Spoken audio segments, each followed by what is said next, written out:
बच्चों, आज हम बाल महाभारत कथा में देवव्रत पाठ से संबंधित प्रश्नों के बारे में पढ़ेंगे।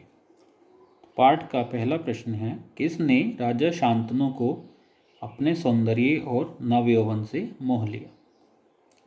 इस प्रश्न का उत्तर पाठ की पहली या दूसरी पंक्ति में ही दिया गया है कि गंगा ने राजा शांतनु को अपने सौंदर्य और नवयौवन से मोह लिया था। दूसरा प्रश्न है, पैदा होते ही गंगा अपने पुत्रों के साथ क्या किया करती थी? इस प्रश्न का उत्तर, पैदा होते ही गंगा अपने पुत्रों को नदी की बहती हुई धारा में फेंक दिया करती थी। पाठ का अगला प्रश्न है, गंगा को पुत्रों को नदी में फेंकता देखकर भी राजा शांतनु क्यों कुछ नहीं कर पाते थे? प्रश्न का उत्तर है, राजा शांतनु ने गंगा को वचन दिया था, जिसके कारण वह सब कुछ देखकर भी मन महसूस कर रह जाते थे और गंगा से कुछ नहीं कहते थे।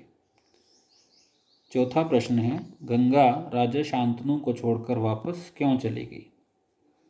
इस प्रश्न का उत्तर है कि राजा शांतनु ने गंगा से अपने 8वें पुत्र को फेंकने के बारे में पूछा तथा अपना वचन तोड़ दिया, इसलिए गंगा उन्हें छोड़कर वापस चली गई। अगला प्रश्न है, भीष्म पितामह कौन थे? जैसा कि आप जानते हैं महाभारत में भीष्म पितामह हैं, तो वह कौन थे? गंगा और राजा शांतनु के 8वें पुत्र देवव्रत थे, जो आगे चलकर भीष्म पितामह के नाम से विख्यात हुए। पाठ से संबंधित छठा प्रश्न है, एक दिन राजा शांतनु शिकार खेलते खेलते गंगा के तट पर चले गए, तब उन्होंने वहाँ पर क्या देखा? इस प्रश्न का उत्तर है कि जब राजा शांतनु शिकार खेलते खेलते गंगा के तट पर चले गए तो उन्होंने देखा कि एक सुंदर और तेजस्वी युवक गंगा की धारा पर बाण चला रहा है और उसके बाणों से गंगा की धारा रुकी हुई थी। पाठ का अंतिम प्रश्न है, देवव्रत के गुणों के बारे में लिखिए या उल्लेख कीजिए। तो इस प्रश्न का उत्तर है, देवव्रत ने अपनी शिक्षा महर्षि वशिष्ठ से ली थी।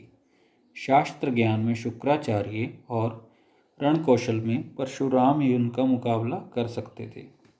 वह जितने कुशल योद्धा थे उतने ही चतुर राजनीतिज्ञ भी थे। तो बच्चों, यह है देवव्रत पाठ से संबंधित प्रश्न। इनको आप अपनी कॉपी में कर लीजिएगा तथा याद भी कर लीजिएगा। धन्यवाद।